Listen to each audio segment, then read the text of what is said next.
nagdeklara na ng dengue outbreak ang Quezon City LGU dahil sa dumaraming kaso sa lungsod. Karamihan po sa tinamaan, mga menor de edad.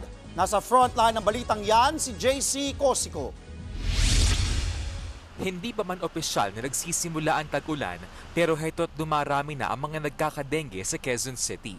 Sa datos ng LGU mula January 1 hanggang kahapon, umabot na sa halos 1,800 ang dengue cases sa lungsod. Karamihan sa mga kaso, mga batang edad 5 hanggang 17. 10 naman ang namatay kung saan 8 ang menor de edad. Karamihan, hindi raw agad nakapagpatingin sa doktor.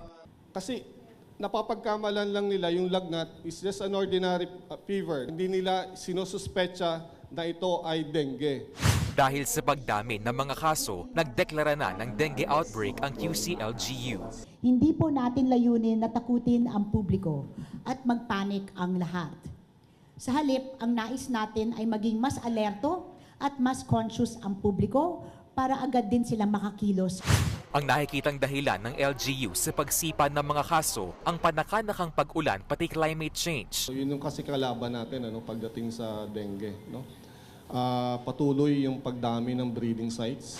Isa sa mga binabantayan ng LGU ang Barangay Batasan Hills na nakapagtala na 133 cases. Pinakamarami yan sa buong lungsod. Dito ko nakilala si Mona Lisa na nag-aalaga sa 17 anyos niyang pinsan na tinamaan ng dengue. Halos 1 linggo raw na confine ng kanyang pinsan at kagagaling lang ngayong buwan. Kaya mas nag-iingat na raw sila ngayon, lalo't may congenital heart disease ang kanyang pinsan. Nakakatakot din. Kasi sabi nila nakakamatay eh.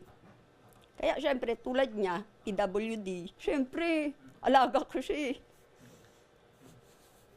Natakot ako syempre para sa kanya. Sa buong Pilipinas, umabot na sa higit 28,000 ang dengue cases hanggang nitong February 1. 40% na mas mataas yan kumpara sa parehong panahon noong isang taon. Kabilang ang Metro Manila, Central Luzon at Calabarzon regions sa nakapagtala na pinakamaraming kaso ng sakit. Matataong lugar yan. Pagka magkakadikit kasi yung mga istruktura, magkakalapit yung mga tao, mas madaling maghawaan.